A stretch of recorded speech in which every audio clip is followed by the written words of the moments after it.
Hi everyone, my name is Morgan Thomas, and today I will be doing my presentation on why I feel like out-of-state tuition should be outlawed. So before we jump in, um, out-of-state tuition refers to the higher cost imposed on students who decide to go to school outside of their home state.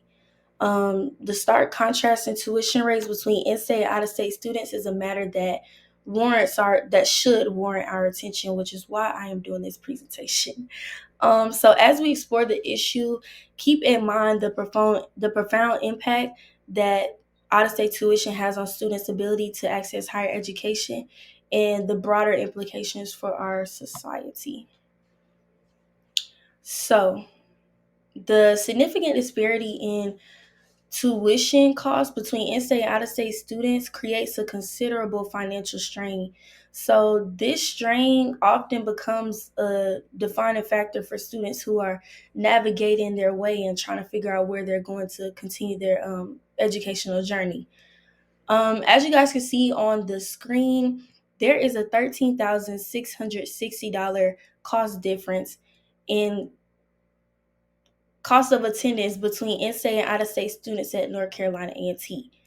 Um, it is imperative to recognize the weight of this financial strain and its potential long-term implications for students seeking an educational, to seeking to further their educational journey beyond their state's borders.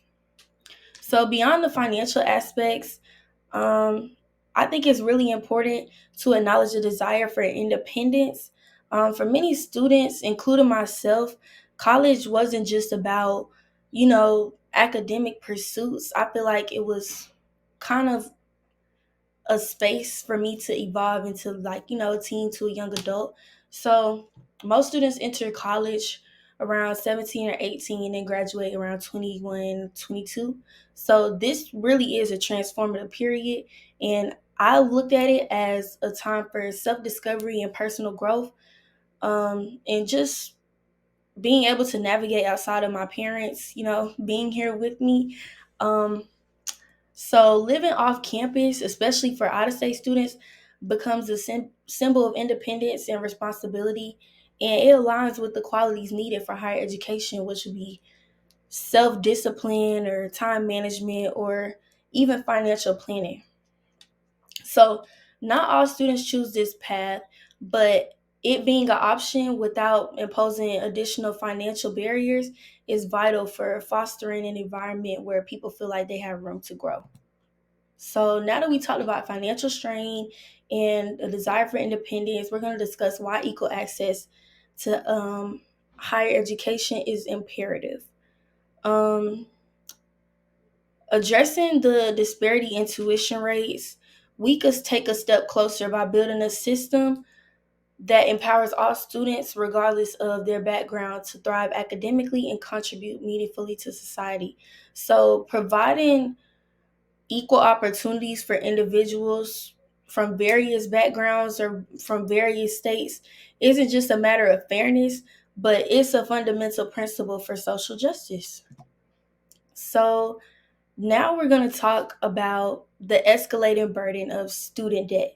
It is crucial to recognize that out of state tuition plays a central role in contributing to this growing crisis of student debt. Out of state tuition becomes a factor in this equation, and the financial strain it imposes often compels students to turn to student loans to cover their educational expenses. Um,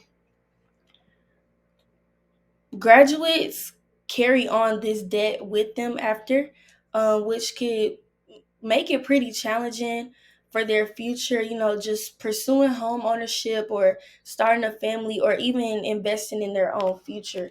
So it's not just an individual issue, it kind of became a societal issue as well. So if out-of-state tuition is a primary factor contributing to student loan debt, the most logical thing to do is to eliminate it. So by doing so, we could potentially encourage more students to pursue higher education across their state lines, and lower tuition costs for out-of-state students mean reduced financial burdens and potentially leading to a decreased need in student loans to cover educational expenses. So as you guys can see on the screen, we have some scenarios or some things on here that shows what decreasing out-of-state tuition rates would do.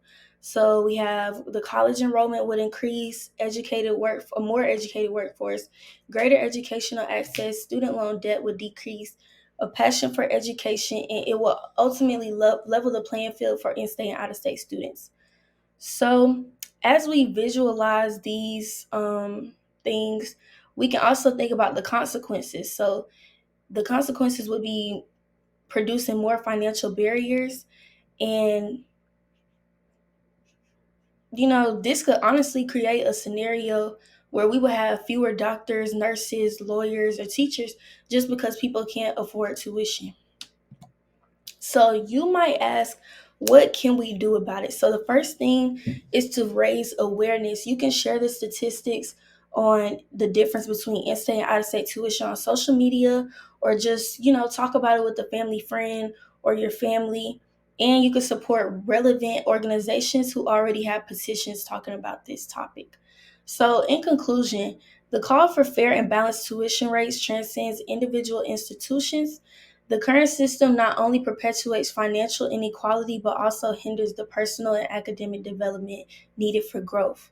So, as we advocate for change, let's probably try to strive for an educational environment that promotes intellectual curiosity and ambition without being constrained by the financial limitations of one residence.